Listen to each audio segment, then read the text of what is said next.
मैंने पहले भी कई बार उबर बुक किया है, लेकिन कुछ साल पहले मेरा जो अनुभव हुआ वह अब तक का सबसे डरावना और अजीब था।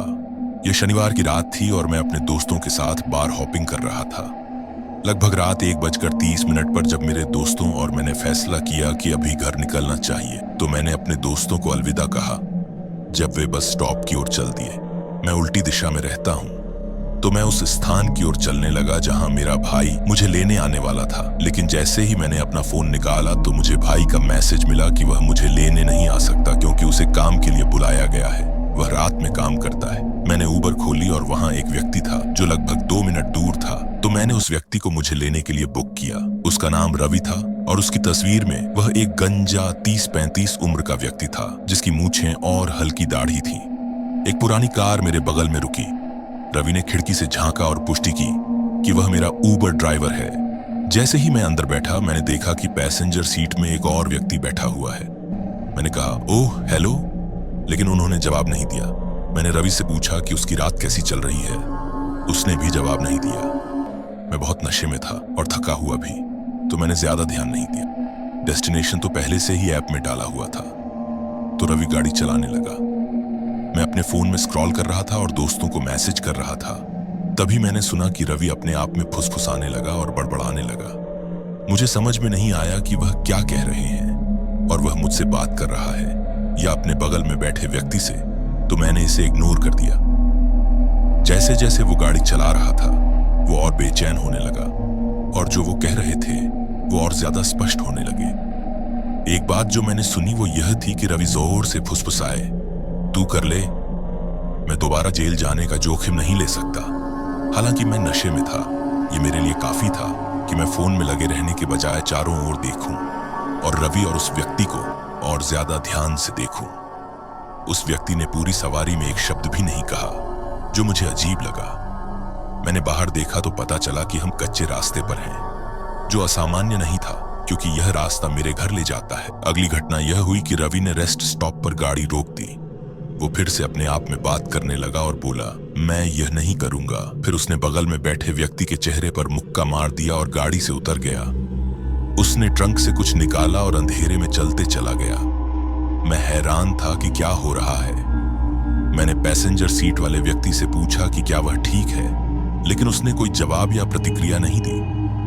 मैंने फिर पूछा और कंधे को छूने की कोशिश की तो कुछ ठीक नहीं लगा। जैसे ही मैंने उस व्यक्ति को पकड़ा, वहां कुछ ठंडा सा महसूस हुआ। जब मैंने उस व्यक्ति को करीब से देखा तो मेरा दिल दहल गया। वह व्यक्ति जैसे जिंदा ही नहीं था। उस व्यक्ति का चेहरा सफेद और नीला सा था, जैसे वह मौत से डरा हुआ बैठा हो। मैं अपनी सीट में बैठ गया और विश्वास नहीं कर पा रहा था कि यह सब क्या हो रहा है। मुझे बाहर से कुछ आवाजें सुनाई दी, जैसे मिट्टी खोदने का शोर हो। यह वही काम होगा जो रवि कर रहा होगा। उस पल मैं गाड़ी से उतरा और दौड़ने लगा, ये सोचते हुए कि कोई दूसरी गाड़ी मिल जाए जो मुझे ले जाए। यह एक ऐसा अनुभव था जिसने मेरा होश उड़ा दिया। मैं अब तक नशे में और थका हुआ था। मैं दौड़ा। कुछ ही दूर जाने के बाद सांसें फूलने लगीं और उल्टी करने का मन हुआ। पता नहीं यह दौड़ने और पीने की वजह से था या उस डरावने अनुभव से, या दोनों का मिला जुला असर था। मैं रुक गया और पीछे गाड़ी की ओर देखा। तब मुझे गाड़ी स्टार्ट होने की आवाज आई और मैंने सोचा कि वह मेरा पीछा करेगा, मगर ऐसा नहीं हुआ। वह गाड़ी लेकर चला गया और रात के अंधेरे में गायब हो गया। मुझे राहत तो मिली, मगर अंदर से यह डर बैठ गया कि वह कभी लौट कर ना आ जाए। मैं आगे चलता रहा जब तक कि कोई गाड़ी नहीं दिखती जो मुझे लिफ्ट दे। आखिरकार मुझे लिफ्ट मिली और मैं सुरक्षित अपने घर पहुंच गया। यह घटना मेरे दिल में बस गई और तब से मैंने कभी उबर नहीं किया। मेरा नाम सोहेल है और मैं एक उबर ड्राइवर हूं। लगभग 3.5 साल से यह काम कर रहा हूं। ज्यादातर मैं शाम से देर रात तक काम करता हूं। मैंने कई अजीब और मुश्किल कस्टमर्स देखे हैं, मगर कभी यह नहीं सोचा था कि एक दिन मेरी जान को खतरा होगा। यह गुरुवार की रात थी।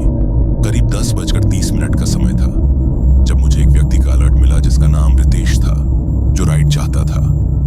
मैं एक व्यक्ति के पास पहुंचा जो गाढ़े नीले रंग की जीन्स, काली हुडी, पुराने सफेद जूते और बेसबॉल टोपी पहने हुआ था। उसने सिर हिलाकर सहमति दी और कार की पिछली सीट में बैठ गया। मैंने रियर व्यू मिरर में उसकी ओर देखा तो वह बस खिड़की से बाहर देख रहा था और दोनों हाथ अपनी हुडी की जेब में डाले बैठा हुआ था। इससे ही अंदाजा हो गया था कि वह बात करने में इंटरेस्टेड नहीं है। जब हम डेस्टिनेशन के करीब पहुंचे तो वह आगे झुक गया और बाहर ऐसे देखने लगा जैसे वहां कुछ है या वो किसी को ढूंढ रहा हो। तब मैंने सुना कि कुछ गाड़ी से टकरा कर गिरा है। रितेश ने वह चीज उठाई और अपनी जेब में डाली, मगर जब मैंने रियर व्यू में देखा तो पता चला कि वह एक गन थी। उसकी नोक उसकी जेब से दिखाई दे रही थी। मैंने रितेश की तरफ देखा कि क्या उसने मुझे उसकी तरफ देखते हुए देखा है, लेकिन वह अभी भी खिड़की से बाहर देख रहा था। मेरा दिल तेजी से धड़कने लगा और मैं अंदर से घबरा गया कि अब क्या होने वाला है। मुझे ऐसा लगने लगा जैसे मेरा खून जम गया हो। जैसे ही गाड़ी एक पुराने कॉटेज के पास पहुंची जो कि लंबे समय से वीरान पड़ा हुआ था, मैंने देखा बाहर 3 हुडी पहने व्यक्ति आग जलाकर खड़े थे। रितेश आगे झुका और गन सीधी मेरी गर्दन की ओर तान दी, फिर चाबी घुमाकर गाड़ी का इंजन बंद कर दिया। तभी वे तीनों व्यक्ति गाड़ी की ओर धीरे धीरे आगे बढ़ने लगे। मैं सोचने लगा कि अब या तो लूटा जाऊंगा या जान से हाथ धो बैठूंगा। रितेश ने कहा, हिलना मत, और गाड़ी से उतर गया। उन तीनों व्यक्तियों से बात करने लगा। थोड़ी देर में बात बहस में बदलने लगी और कुछ ही सेकंड में रितेश ने एक आदमी को गोली मार दी। बाकी दोनों व्यक्ति भागकर जंगल में घुस गए। रितेश ने तुरंत अपनी गन मेरी ओर तान दी और गोलियां चलाईं। एक गोली सीधी कांच में लगी और कांच चकनाचूर हो गया, मगर शुक्र है मैं बच गया। जंगल में एक और गोली चलने की आवाज आई और 2 गोलियां फायर करने के बाद वह जंगल में भाग गया। मैंने जल्दी से अपना फोन उठाया और गाड़ी से बाहर भाग गया। मैं उलटी दिशा में दौड़ने लगा। जब मुझे लगा कि अब मैं बहुत दूर आ गया हूं तो मैंने पुलिस को कॉल किया, पर अब भी फायरिंग की आवाज आ रही थी। मुझे पता था कि वह लोकेशन अभी भी मेरे फोन में है, तो मैंने पुलिस को पूरी लोकेशन बताई। दौड़ते दौड़ते मैंने देखा कि 2 पुलिस कारें वहां से गुजरी। मैंने उन्हें बताया कि कॉल मैंने ही किया था और फिर सब कुछ बता दिया जो हुआ था। मुझे स्टेशन वापस ले जाया गया ताकि मैं एक औपचारिक बयान दे सकूं। मुझे यह भी बताया गया कि वह कॉटेज पूरी तरह से वीरान था और जंगलों में उस प्रॉपर्टी के पास कोई नहीं मिला। सिर्फ एक चीज जो मिली वह थी मेरी कार और टूटी हुई खिड़की। पुलिस ने मुझे बताया कि यह एक ड्रग डील थी जो खराब हो गई थी और मैं बहुत लकी था कि मारा नहीं गया। मेरा नाम सतीश है। मैं 25 साल का हूं और एक उबर ड्राइवर हूं। यह कहानी लगभग 4 महीने पहले की है। एक शुक्रवार की रात थी, लगभग 11 बजे, और मैं लोकल बार्स और नाइट क्लब्स के आसपास पिकअप्स कर रहा था। मैंने कुछ पैसेंजर्स को ड्रॉप किया ही था कि मुझे जैक्सन नाम के एक आदमी से नोटिफिकेशन मिला। मैं उसके लोकेशन पर पहुंचा।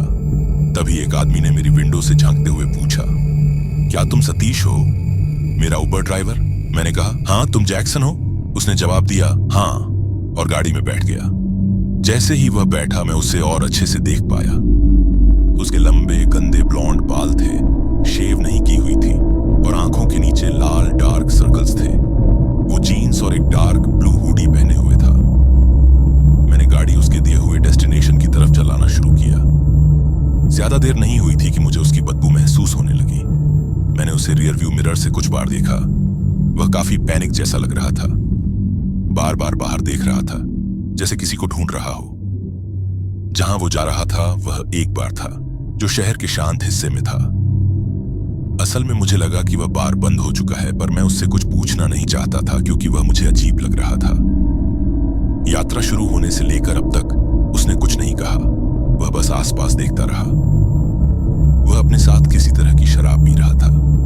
फिर जब हम एक शांत सुनसान हाईवे पर पहुंचे, उसने बात करनी शुरू की। वो कह रहा था, जिंदगी बहुत कीमती है, हमेशा सावधान रहो क्योंकि कोई अपना कभी भी चला जा सकता है। मुझे नहीं पता वह मुझसे बात कर रहा था या खुद से। उसने फिर मुझे एक फोटो दिखाई जिसमें एक औरत और एक छोटी लड़की थी। उसने कहा कि ये उसकी वाइफ और बेटी है। मैंने जवाब दिया, आपका परिवार बहुत अच्छा है। फिर उसने पूछा, क्या तुम्हारी भी बेटी है? मैंने बिना सोचे हाँ कह दिया, जबकि असल में मेरी कोई बेटी नहीं है। मुझे नहीं पता मैंने हाँ क्यों कहा, पर भगवान का शुक्र है कि मैंने कहा, क्योंकि तभी जैक्सन ने मुझे गाड़ी रोकने को कहा। जैसे ही मैंने गाड़ी रोकी, उसने मेरा गला पकड़ लिया और मेरी गर्दन के पीछे कुछ सख्त चीज टच कराई। वो एक गन थी। उसने कहा, अपने घर जाओ, अपनी बेटी के पास, और शुक्रगुजार रहो। ये कहते हुए उसने वो फोटो मेरे हाथ में थमा दी। फिर वो गाड़ी से उतरा और अंधेरे में गायब हो गया। मैं सीधे पुलिस स्टेशन गया और पूरा मामला बताया। जो पुलिस ने मुझे बताया कहानी से 10 गुना डरावना था। जैसे ही मैंने उन्हें वो फोटो दिखाई जो जैक्सन ने मुझे दी थी, उन्होंने मुझे घर भेज दिया और बताया कि उसी रात जैक्सन ने एक औरत और उसकी बेटी की हत्या कर दी थी। पुलिस उसे ढूंढ रही थी। अब जब भी मैं उस रात के बारे में सोचता हूँ, रूह कांप जाती है। सोचता हूँ एक साइकोपैथ मेरे सामने बैठा